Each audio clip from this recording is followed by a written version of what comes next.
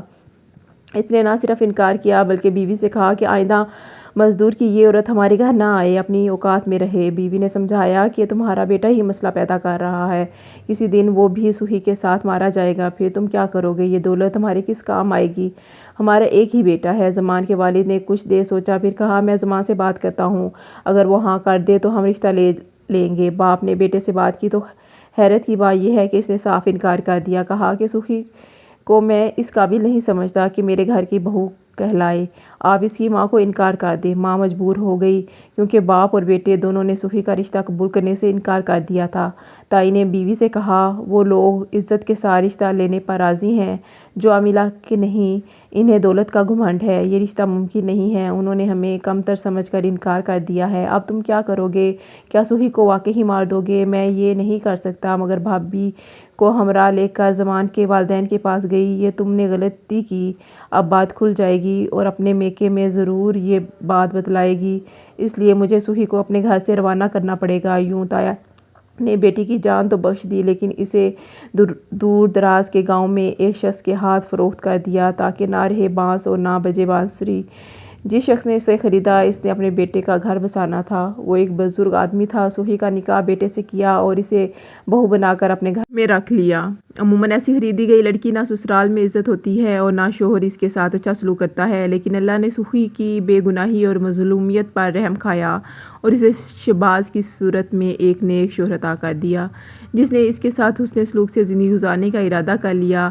اس طرح میری کزن کی قسمت بدل گئی، وہ موت کے منہ سے نکلی اور ایک فرشتہ صفت انسان کی شریک زندگی بن گئی جس نے نہ صرف عزت دی بلکہ جنت جیسا گھر بھی دیا۔ یہ اللہ تعالیٰ کا کرم ہوتا ہے، جس پر ہو جائے وہ فرش سے عرش پر پہنچ جاتا ہے، ورنہ ہمارے گاؤں میں ایسی لڑکی کا بچ جانا بھی ایک معجزہ تھا جس پر کوئی اس طرح کا الزام ہو، وہ اگر موت سے ہمکنار نہ کی جائے تو فروخت ہوتی ہے، تب بھی اس کی زندگی کسی جہنم سے کم نہیں ہوتی۔ سسرال والے بد چلن سمجھتے ہیں اور اس کے کردار پر طعنہ زنی کرتے ہیں، مگر صوفی سکھی رہی، اس کے ساتھ ایسا کچھ نہ ہوا۔ اللہ نے اسے بہترین سوچ رکھنے والا شوہر اور خوشیوں بھری زندگی عطا کر دی۔ زمان نے تو صوفی کی زندگی تباہ کرنے میں کوئی کسر نہ چھوڑی تھی، وہ تو اس کی قسمت اچھی تھی کہ 2 اچھے لوگوں میں چلی گئی، ورنہ زندگی بھر صوفی طعنے سنتی اور اس کے ماں باپ زمانے کے سامنے عزت کا بھرم رکھنے کے لیے خاموش تماشائی بنے رہتے۔ صوفی کی نیک نیتی نے اسے انعام میں اچھا شوہر دیا، صوفی نے اپنے باپ کی لاج رکھی تو پھل اس سے بھی ملا، سکھی ہی رہی۔